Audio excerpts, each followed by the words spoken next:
Liam has been diagnosed with type 1 diabetes, is insulin dependent, and requires round-the-clock glucose monitoring to ensure he does not slip into a diabetic coma, especially while asleep.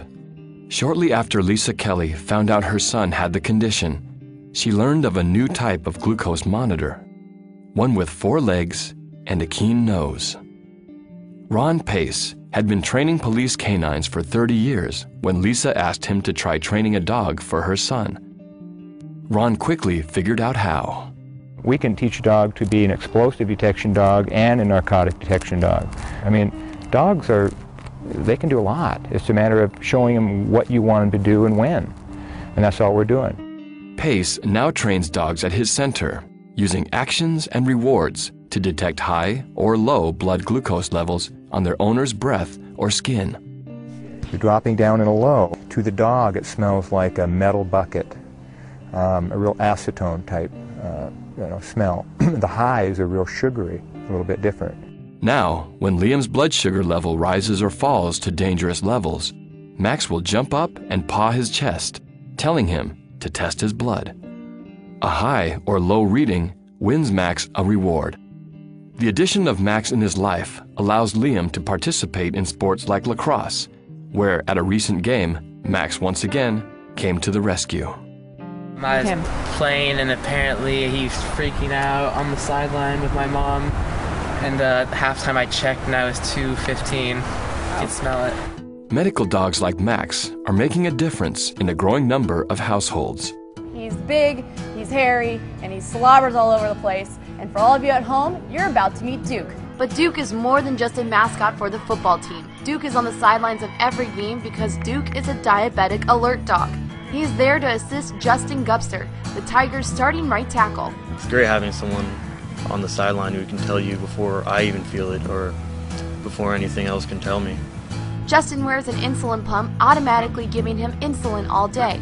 But the junior lineman cannot wear the pump during football games. It was 3 years ago the Gubsters welcomed Duke into their family to help Justin manage his blood sugar levels during competitions. If he jumps up with both paws in the air, it means Justin's levels are going up. If he gives you a standing paw, it means Justin's levels are going down. Sometimes during a game, I won't even notice. I'll be feeling fine, and Duke would be the only one to tell me what I am and where I'm going. With the help of Duke on the sidelines and behind the backstop, nothing can stand in Justin's way of playing the sports he loves.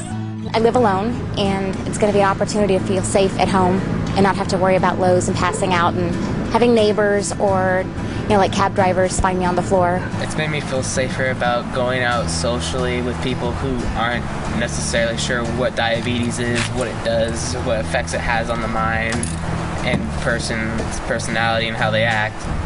People could just assume I was drunk in public if I was low, whereas if I was with Max and I'm acting odd, he'll be looking for help, making a scene by jumping up and smelling my breath.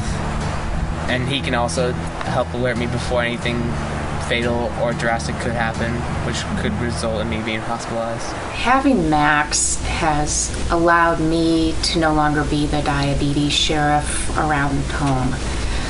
I'm allowed to give Liam more freedom because I trust the dog.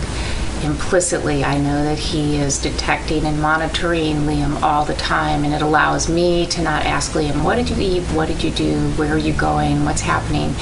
I know the dog is able with much more sensitivity than I have to detect changes that Liam's having. So it's freed me up to just be mom again.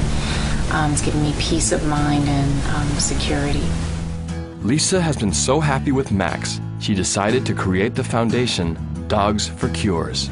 I wanted to start something that would provide the support that my son had gotten from the dog. The Dogs for Cures Foundation raises money to provide trained diabetic alert service dogs for those who need and can't afford them, and works to standardize and reduce the costs of training diabetic alert service dogs. In addition, the foundation raises funds for scientific research that validates the usefulness of medical alert dogs in type 1 diabetes. My hopes for the future are like any parent or family member of someone with type 1 diabetes. I hope for the cure. I hope that we have to have an end to the battle and the burden of this disease. But until that time, my hope is that through this foundation we'll be able to get as many diabetic alert service dogs to people that would want and need them. And second of all, to have the research that could prove the amazing ability of these dogs. That's what I hope for. Thank you for watching. We hope you will help us to help others. For more information and to support our mission, please visit www.dogsforcures.org.